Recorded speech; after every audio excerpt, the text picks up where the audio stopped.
하나님 영광 받으신 줄 믿습니다.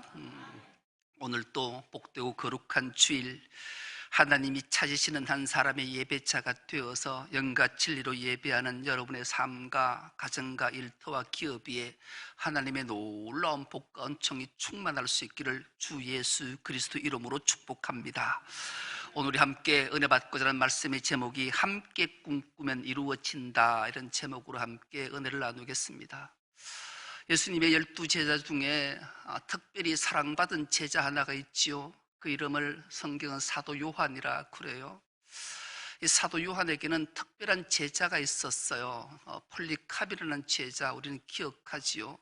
이 폴리캅이라는 제자의 제자가 이레니우스라 이름하는 제자가 있어요. 이 이레니우스가 기막힌 한 단어를 정리하게 되지요. 이 이레니우스는 로마의 도미티아누스 황제가 통치하던 때에 사도 요한이 개척한 7교회가 불안과 공포와 거짓에 휩싸여 있는 그들에게 참 진리가 무엇이고 무엇이 하나님의 뜻인지를 밝히기 위해서 보낸 편지가 있어요. 그 편지 이름을 요한계시록이라 명명한 자가 이레니우스라는 교부였지요. 계시록이라는 이름은 바로 이 이레누스가 붙인 말이에요. 왜 이 말을 붙이게 됐는가? 역사를 살펴보면 그래요. 이 로마의 아주 이 도미티아누스 황제는 교활하고 악랄하기 거지없었어요. 이들이 로마가 전 세계를 지배하고 있고 특별히 이 이스라엘 나라를 지배할 때 어떻게 하면 이들이 나에게 잘 복종할까를 고민하게 되는 거죠. 그래서 그는 가면을 쓰고 이렇게 말하기 시작했어요. 평화를 유지하려면 힘이 있어야 된다. 평화는 폭력으로 유지되는 거야. 그래서 팍스 로마라는 말이 탄생된 거죠. 여러분, 지금도 전 세계를 평화를 유지하려면 힘이 있어야 된다. 좋은 무기들을 많이 가지면 전 세계를 평안하게 할 수 있어. 거짓이에요. 이렇게 폭력으로 평화를 유지하는 것은 많은 반발을 일으키게 되죠. 그러니 이 도미티아누스는 이래서는 안 되겠다 해서 또 하나의 교활한 생각 하나를 떠올리게 돼요. 내가 하나님이다. 자신이 신이라고 명명하면 신은 숭배의 대상이 되고 경배의 대상이 되니 나의 이 권력을 사유화해서 영구히 이끌 수 있겠다라는 생각을 하게 되죠. 그래서 그가 한 일은 로마에다가 황제 신전을 세웠어요. 에베소에다도 황제 신전을 세웠어요. 그리고 버가모에도 황제 신전을 세우는 거예요. 내가 신이니 나를 숭배해야 된다. 거짓이지요. 그리고 이것을 모든 만민에게 알리기 위해 인사법을 하나 개발하게 됐잖아요. 가이사는 주님이십니다. 로마의 황제는 주님이시라는 거예요. 그래서 사람들이 만나면 인사를 그렇게 했어요. 가이사가 주님이십니다. 예, 맞습니다. 주님이십니다. 이렇게 인사를 했으니 하나님을 믿는 그리스도인이 여기에 어떻게 동의를 하겠냐고. 말도 안 되는 것을 폭력으로 자신을 신격화해서 통치하겠다는 그 야망을 가진 것을 알았던 사도 요한은 7교회에 편지를 보게 되고 그의 추악하고 더러운 가면을 벗겨내고 하나님이 우리에게 예언하신 말씀을 드러내 밝히기 위해 쓴 게 요한계시록이라는 거예요. 그래서 우리는 요한계시록을 읽을 때 미래에 일어날 일들에 대한 것을 밝혀주기 위해서 쓴 것보다는 추악하고 더러운 거짓된 것을 본래의 모습을 회복시키기 위해서 하나님은 사도 요한에게 피를 들게 하시고 쓰게 한 게 마지막 성경인 요한계시록이라는 사실을 우리는 기억해야 돼요. 여러분, 사기꾼이 자기가 사기꾼이라는 사실을 밝히고 사람에게 사기를 친다면 넘어갈 자가 어디 있겠냐고요. 사기꾼은 교묘하게 가면을 쓰고 순한 양처럼 이리가 가면을 쓰고 사람에게 다가와서 사기를 치는 거죠. 더 이상 이 사기꾼에게 속지 않게 하려면, 그 피해를 막으려면 누군가가 이 사기꾼이라는 것을 밝혀야 돼요. 오늘날 또 교회든 세상이든 그런 자들이 있어요. 기막힌 자기의 권력을 잡으려고 가면을 쓰고 추악하고 더러운 본래 모습을 숨기고 국민들을 호도하는 정치인이 있고요. 교회 안에서도 또 사악한 사이비단들이 가면을 쓰고 교회에 침투해서 영혼들을 피폐하고 멸망시키는 자들이 얼마나 많은. 그래서 우리가 조금만 생각해 보면, 우리가 이 계시록 요한이 7교회에게 펴낸 편지를 조금만 알고 정확하게만 알면 신천지라는 데서는 결코 빠지지 않는 거예요. 그 교활하고 악랄한 그 집단에는 결코 넘어가지 않게 되는 거예요. 우리는 분명히 이것들을 기억하고 살아야 돼요. 우리는 누군가가 추악하고 더러운 가면을 벗겨내기 위해 힘써야 되는 자가 있다면 그가 바로 우리가 되어야 될 줄 믿습니다. 그래서 우리는 늘 하나님의 말씀을 깊이 묵상하고 기도로 성령의 깨우침과 지혜와 알을 통해서 우리가 깨닫게 되면 결코 여기에 미혹되지 않기 때문이지요. 그래서 하나님은 이 사도 요한에게 이것을 알게 하기 위해 그에게 계시했고, 그에게 맡기신 말씀을 그들은 풀어내어서 결코 속지 않게 해서 이 좌절과 절망 가운데 있는 나라가 반드시 하나님께서 회복 주실 것을 믿고 하늘나라 소망을 갖고 살라고 쓴 편지가 바로 요한계시록이라는 거죠. 그래서 사람들은 이 요한계시록의 편지를 통해서 깨닫게 되고 함께 꿈을 꾸서 하나님 나라를 향해 한 걸음 한 걸음 나아갈 수 있었던 겁니다. 오늘 본문도 마찬가지예요. 오늘 본문도 하나님께서 에스겔을 부르시고 에스겔의 한 상을 통해서 모든 이스라엘 백성들이 꿈을 꾸게 하셔서 그 꿈이 이루어진 기막힌 사연들을 소개하고 기록한 것이 에스겔이에요. 오늘 에스겔의 배경을 잠깐 살펴보면 그래요. 에스겔에게 하나님이 어떻게 한 상을 보여주시고 백성들에게 꿈을 꾸게 하시고 반드시 이루셨는가? 에스겔 40장 1절에서 4절 말씀을 우리가 한 목소리를 합독하면서 말씀을 들어가도록 하겠습니다. 시작. 우리가 포로로 잡혀온 지 25년째가 되던 해, 예루살렘 도성이 함락된 지 14년째가 되는 해의 첫째 달, 그 달 10일, 바로 그날에 주님의 권능이 나를 사로잡아 나를 이스라엘 땅으로 데리고 가셨다. 하나님께서 보여주신 환상 속에서 나를 이스라엘 땅으로 데려다가 아주 높은 산 위에 내려놓으셨는데, 그 산의 남쪽에는 성읍 비슷한 건축물이 있었다.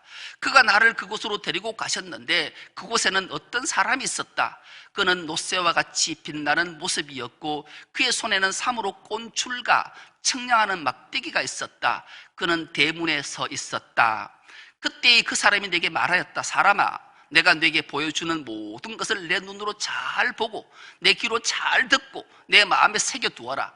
이것을 내게 보여주려고 너를 이곳으로 데려왔다. 내가 보는 모든 것을 이스라엘 족속에게 알려주어라. 아멘. 곧 띄워두세요. 4절은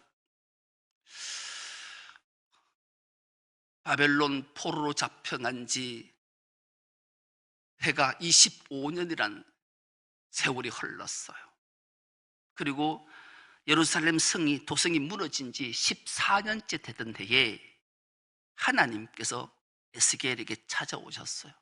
그리고 그를 데리고 이스라엘 높은 산에 올라서게 하시고 이 도성을, 예루살렘 성전을, 도성을 보여주시는 거예요. 하나하나 보여주시고, 에스겔아, 내가 내게 오늘 보여주는 것 내 눈으로 잘 보고 내 귀로 잘 듣고 내 마음에 새겨두어라. 이것을 내게 보여주려고 내가 너를 이곳으로 데려왔다. 그리고 네가 보는 이 모든 것을 이스라엘 족속에게 반드시 알려주어라. 이렇게 말씀해요. 이후의 내용들이 쭉 기록이 되어 있는데 무슨 말씀이 기록되어져 있는가? 가장 먼저 자로 청량을 해서 성전을 이렇게 크게 만들 거고 그 안에 성소와 지성소를 만들 거고, 문을 동쪽, 서쪽, 북문, 남문, 서문 다 동문을 만들어낼 거고, 번제단은 이렇게 만들 거고, 그리고 성소와 지성소는 이렇게 만들 거고, 제사장방은 이렇게 만들 거고, 그리고 성전 부엌도 이렇게 만들 거다. 예루살렘 성전 하나하나를 세밀하게 에스겔에게 다 보여주셨어요. 여러분, 우리가 1절에 뭐라고 읽었어요? 바벨론에 사로잡혀 온 지가 25년이 흘렀어요. 예루살렘 성전과 도성이 무너지지 14년째 되던 해에 에스겔을 부르시고 하나님이 그를 데리시고 이스라엘까지 가셔서 해파되고 무너진 성전을 복원시킨 모습을 상세하게 환상으로 보여주시고, 환상으로 본 것을 너는 이스라엘 백성들에게 그대로 알려주어라. 그래서 에스겔이 그 환상을 보고 돌아와서 이스라엘 백성들에게 말한 거예요. 주께서, 하나님께서 내게 약속하시고 환상으로 보여주신 것이 이렇게 예루살렘 성전이 복원된다. 내가 보고 왔다.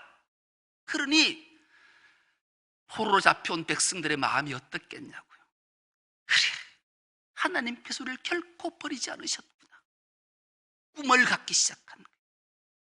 그래서 꿈을 꾸고 그 꿈대로 기도했더니만 그 꿈이 이루어진 줄 믿습니다. 세월이 흘러 포로된 지 70년 만에 하나님은 고레스의 마음을 감동시키셔서 포로 귀환하게 하고 스룹바벨을 통해서 스룹바벨의 성전을 완전히 복원해서 에스겔이 환상으로 본 그대로 성전과 도성이 회복되는 큰 기쁨과 광명을 얻게 된 거죠.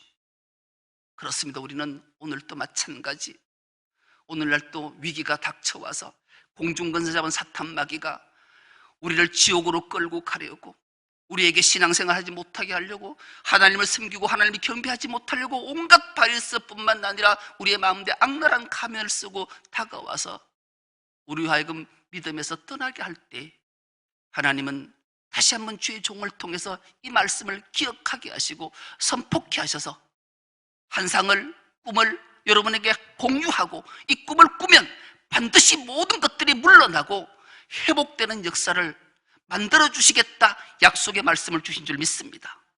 그래서 우리는 함께 꿈꾸면 반드시 이루어지고 모든 것들이 다 사라질 줄 믿습니다. 우리 교회가 상대교회라는 이름을 가지고 있다가 6년 전, 벌써 횟수로 7년째가 되는 이곳으로 이전케 하시고 교회 이름을 바꾸게 됐잖아요. 교회 이름을 공모를 하고 어떤 이름을 지을까 하다가 결국 하나님은 교회를 세우는 곳은 그 지역을 책임지라고, 방주의 사명을 감당하라고 해서 충섬록교회 도로명을 따서 이름을 지은 거죠. 교회 이름이 어렵다 해요. 상대교회도 어렵다 해서 왜 교회 이름이 어렵나? 하나님이 상대해 주는 교회가 얼마나 좋은데 어렵다 하냐? 내가 늘 홍보를 했어요. 충섬록교회 이름을 지었더니 또 어렵다네. 그래서 하나님, 우리 교회가 어려운 이름이 아니라 많은 사람이 알아가는 이름 해주십시오 해서 기도했더니 하나님이 기막힌 은사를 줬잖아요. 그래서 삼행시를 기억하시죠? 중, 섬, 로. 그렇습니다. 중심에 하나님을 모시고 섬김으로 이웃사랑을 실천하여 오직 하나님께 영광 돌리는 교회, 얼마나 쉽고 반드시 해야 될 이 교회 이름을 짓게 된 거예요. 저도 이 환상을, 이 꿈을 여러분과 공유해서 꿈이 이루어지는 교회 되는 은혜가 있기를 축복합니다. 그 교회를 함께 이루어가는 은혜가 있기를 축복합니다. 그래서 우리는 먼저 말씀으로 제자 삼는 교회가 돼야 돼요. 왜 말씀으로 제자 삼는 교회를 우리 교회가 이루어 가야 할까요? 여러분, 말씀이 바탕에 없으면 기도가 되지 않아요. 기도가 되지 않으면 능력을 입지 못해요. 능력이 없으면 복음을 전하지 못해요. 복음을 전하지 못하면 천하보다 귀한 생명을 구원할 수가 없는 거예요. 그래서 우리는 늘 말씀 공부에 힘써야 돼요. 그래야 말씀만큼 아는 만큼 기도하게 되고, 기도하는 만큼 능력을 받고, 능력받은 만큼 복음을 들고 세상에 나가 전해서 귀한 생명을 구원할 수 있기 때문에 그런 거예요. 그래서 우리 말씀 공부 시간에 여러분 많이 나오세요. 그리고 말씀을 배워야 돼요. 그 말씀 한 구절 한 구절 속에 하나님의 놀라운 계시가 담겨져 있고, 그 계시를 통해 하나님이 능력 주시기를 원하고, 그 능력으로 귀한 생명, 또 우리가 영혼을 구원하는 방주의 사명을 감당하라고 하나님이 말씀하시기 때문인 줄 믿습니다. 교회의 근본 목적이 무엇이겠어요? 영혼 구원하는 거예요. 다른 것 아니에요. 교회는 물론 구제해야 돼요, 섬겨야 돼요, 할 게 많아요. 그러나 가장 하나 딱 꼽으라면 영혼을 구원하는 거예요. 왜 영혼을 구원해야 돼요? 영혼은 하나님의 형상을 회복하는 것이기 때문에 그런 거예요. 인간은 흙으로 지음받은 존재예요. 흙도 티끌, 불 부면 날아가는 먼지 같은 존재로 하나님이 자기 형상대로 지으시고, 그 속에, 그 코에 생기 루아흐, 하나님의 성령을 불어넣어서 생명이 되게 하셨단 말이지요. 우리의 영은 내 것이 아니라 하나님의 형상을 회복하는 길은 영혼을 구원하는 길이에요. 그리고 우리가 어떻게 말씀을 양육 잘 받아 제자 삼는 교회가 안 되면 안 되는 이유가 어디 있는지를 우리에게 일깨워주는 말씀이잖아요. 이 꿈을 품고 함께 이루어 나가는 은혜가 있길 축복합니다. 또 하나, 두말할 것도 없이 성경과 나눔으로 세상의 이웃되는 교회 되어야 돼요. 성경을 다 함축하면 하나님 사랑과 이웃 사랑이잖아요. 지금도 이웃은 세상에는 정말로 우리의 필요를 하는 가난하고 아파하고 힘들한 자들이 얼마나 많은지 몰라요. 심판 때의 심판의 기준을 하나님이, 예수께서 말씀하셨잖아요. 배고픈 자에게 먹을 것 주고, 헐벗은 자에게 입을 것 주고, 갇힌 자를 찾아봐주고, 병든 자를 위로하고, 그런 자가 심판의 기준이라 했으니, 하나님 사랑은 말씀으로 양육받고, 이웃 사랑은 그들을 섬김으로 실천해야 되는 것이 교회의 목표인 거예요. 반드시 해야 될 사명인 거예요. 교회는 세상에서 신음하는 자들의 일을 돌봐야 될 책임을, 의무를 우리에게 하나님이 맡겨주셨기 때문에 이것을 잘 감당해. 이것 또한 교회의 핵심 가치라는 사실을 결코 잊지 않는 은혜가 있기를 축복합니다.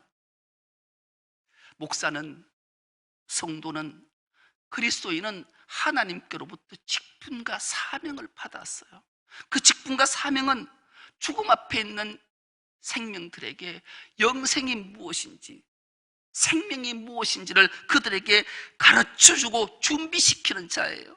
그리고 인생에서 삶의 목적과 의미가 무엇인지를 일깨워주는 선구자 역할을 감당하는 것이 목사요, 성도요, 그리스도인의 본분임을 주님은 말씀하시는 거예요. 이것을 꼭 기억하는 은혜가 있길 축복합니다. 이것이 교회의 사명이고 교회의 책임이고 근본 목적이기 때문에 그런 거예요. 이것을 결코 있으면 안 돼요. 그리고 마지막으로 다음 세대를 잘 준비하고 양육하는 교회 되어야 되는, 이 꿈을 가져야 이루어 가요. 교회들마다 위기가 찾아왔다는 위기가 뭐겠어요? 다음 세대가 없는 게 위기라는 거예요. 청년들과 교회 학교들이 정말로 찾아보기 힘들 정도로 어렵잖아요. 다른 교회 얘기할 것도 없어요. 우리 교회를 보면 그래요. 너무 가슴이 아프잖아요. 날마다 우리가 기도해요. 그런데 기도만 해서 되는 게 아니에요. 말로만 해서 되는 게 아니고 실천으로 보여줘야 돼요. 가장 먼저 책임은 목사에게 있는 거죠. 청년들이 왜 교회를 떠나냐? 설문조사 해봤더니만 32%가 목사가 은행이 일치하지 않아서 교회를 떠난대요. 가슴이 찔렸어요. 설교는 그렇듯하게 하는데 삶의 모습을 보니 설교와 삶의 모습이 다르다라는 거예요.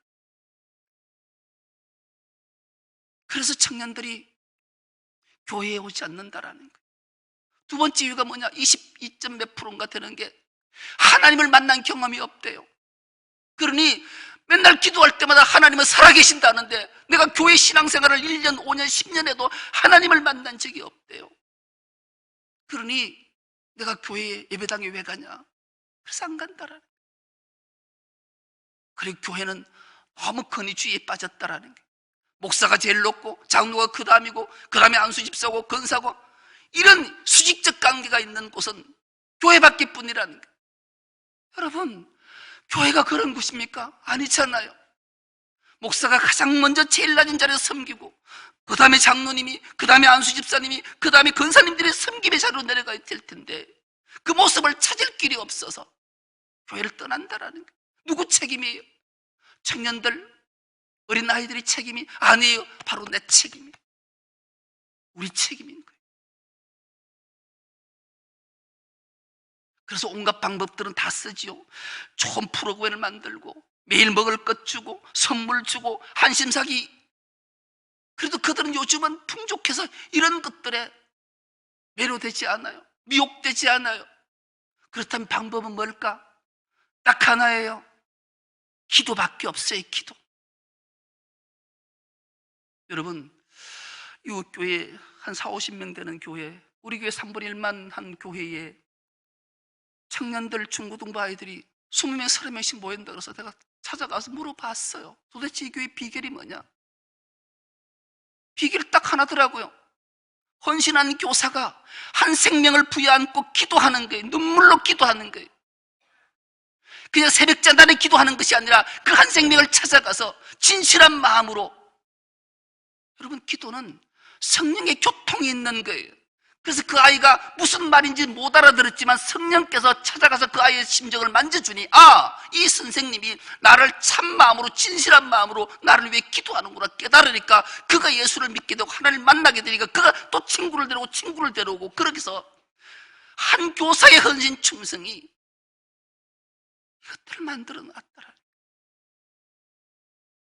여러분, 우리는 전능하신 하나님을 믿는 자인 줄 믿습니다. 그 하나님만을 바라보고 그 하나님께 기도하는 자인 줄 믿습니다. 그 기도는 하나님 반드시 들으시는 거예요. 이 중보기도가 얼마나 중요한지를 깨워주는 거예요. 주님이 십자가 위에 중보기도 하셨기에 인류를 구원했다는 사실을 기억하셔야 돼요. 이 꿈을 함께 꾸어 이루어나가는 은혜가 있기를 축복합니다. 그러면 하나님의 긍휼하심과 사랑하심과 응답하심으로 일들을 만들어내야 되는 거죠. 이렇게 기도하려면 무엇보다도 말씀 훈련이 필요해요. 왜요? 하나님의 말씀은 살아있고 운동력이 있어 자유의 날선 어떤 검보다도 예리하여 혼과 영과 간절과 골수를 찔러 쪼개는 능력이 하나님 말씀이기에 그 말씀 훈련이 우리 마음밭에 자리 잡을 때 그 말씀의 능력이 그 기도의 능력으로 나타나서 다음 세대를 이루어가고 만들어가는 줄 믿습니다.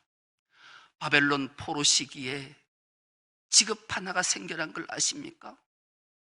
바벨론 포로 시기에 포로 잡혀온 자들이 직업 하나가 생겨나. 그 직업이 서기관이란 직업이 하나님 말씀을 연구하고 가르치는 직업.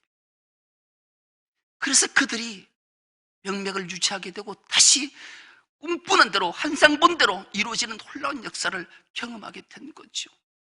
지금 이 위기의 시대에 우리가 필요한 것이 이것인 걸 기대해야 돼요. 기억해야 돼요. 그래서 반드시 이루어야 될 사명이 우리에게 있음을 기억하는 은혜가 있기를 축복합니다. 이제 우리 중섭록교회는 위기가 아니라 새로운 시작의 출발점이 되어서 소망과 승리와 영광과 천하보다 귀한 생명을 구원해내어서 하나님께 크신 영광을 돌려드리고 하나님이 가장 기뻐하시는 교회, 함께 꿈꾸어 이루어지는 교회 만들어서 하나님을 기쁘시게 하는 교회가 될 수 있기를 간절히 기도합니다. 하나님 아버지 감사합니다. 우리를 사랑해 주시고 불러주시고 영원한 생명 주시고 주님이 피로 값주고 세우신 교회가 될 수 있도록 꺼내주시니 감사합니다. 이 지역에 피로 값주고 우리 중섭교회를 세우신 것은 이 지역에 죽어온 생명을 구원하라고 방주의 사명을 주셨사오니 이 생명을 잘 기억하는 저들이 되게 하여 주옵소서. 성전 문지방에서 흘러가는 그 성전 나온 물이 제단을 통해 흘러내리고 남쪽, 동쪽, 서쪽, 북쪽으로 흘러서 가장 먼저는 발목에 이르고 또 무릎에 이르고 허리에 이르고 결국 헤엄치지 않으면 건널 수 없는 그런 물을 줬다라는 것은 바로 교회가 이 복음 생명을 흘러내 보내야 되는 사실을 기억하게 했사오니 우리 교회가 끊임없이 생수의 강을 이 지역으로 흘러보내서 이 지역을 품고도 남고 이 지역을 구원하고도 남는 복된 교회 되어서 하나님을 기쁘시게 하는 교회 될 수 있도록 우리 함께 꿈꾸며 이루어낼 수 있는 복된 교회 되게 하여 주옵소서. 감사드리오며 예수님의 이름으로 기도드리옵나이다. 아멘.